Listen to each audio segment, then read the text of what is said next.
আমাদের পৃথিবী কিসের ওপর ভেসে আছে? যদি আপনি একজন কৌতূহলী মানুষ হয়ে থাকেন, তাহলে কখনো না কখনো এই প্রশ্নটা আপনার মাথায় এসেছে কি, তাই তো?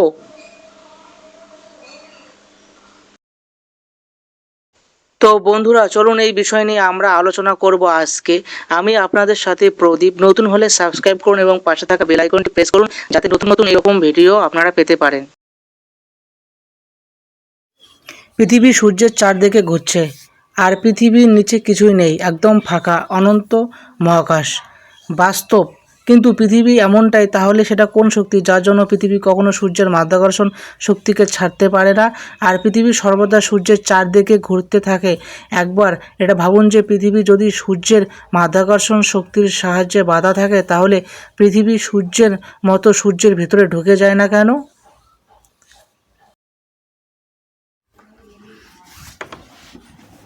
আর যদি সেটা মাধ্যাকর্ষণ শক্তি না হয়ে থাকে, তাহলে সেটা কোন শক্তি যার সাহায্যে পৃথিবী মহাকাশে ভেসে আছে? আসলে পৃথিবী কিসের ওপর ভেসে আছে আমরা এটা সবাই জানি না।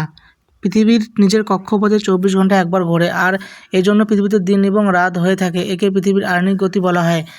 আর এর ফলে সূর্যের চারদিকে পৃথিবী প্রদক্ষিণ করতে থাকে, যার ফলে পৃথিবীতে 1 বছর পূর্ণ হয়। একে পৃথিবীর বার্ষিক গতি বলে। এবার আপনি আহ্নিক গতি এবং বার্ষিক গতির মধ্যে কনফিউজ হয়ে যাবেন না। পৃথিবী সহ সৌরজগতের সমস্ত গ্রহ সূর্যের মাধ্যাকর্ষণের জন্য সূর্যের চারদিকে চক্কর কাটতে থাকে। এবার প্রশ্নটা হলো, সূর্যের মহাকর্ষ ক্ষেত্র কীভাবে এত বিশাল হলো?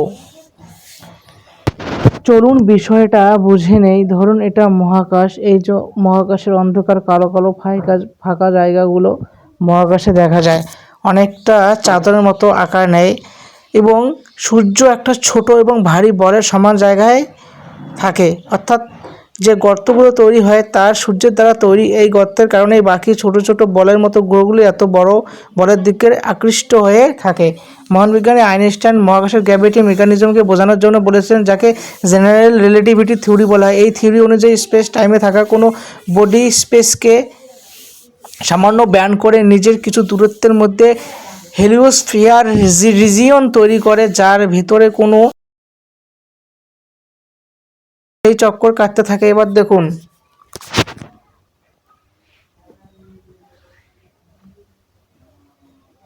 পৃথিবী এবং সূর্যের সাথেও ঠিক এমনটি হয়েছে। পৃথিবীর সূর্যের স্পেস টাইম কার্ভেচার এলাকায় আসার কারণে সূর্যের ধাক্কাধাক্কির কারণে সূর্যের ভিতরে প্রবেশ করে না। কেননা যেমনটা আমরা সবাই জানি, মাধ্যাকর্ষণ শক্তির সাহায্যে দুটো পিণ্ড একে অপরকে আকৃষ্ট করে, মানে ধাক্কা দেয়, একে অপরের সাথে তারা জুড়ে যায়। যদি একটা পিণ্ডের ভার দ্বিতীয় পিণ্ডের তুলনায় অনেক বেশি হয়, তাহলে এমনটা হবে বা এমনটা হতে পারে যে, ভিডিওটা মনোযোগ দিয়ে দেখুন, তাহলে সব কিছু আপনারা বুঝতে পারবেন। তো মনোযোগ দিয়ে শুনুন যে কী বলছি।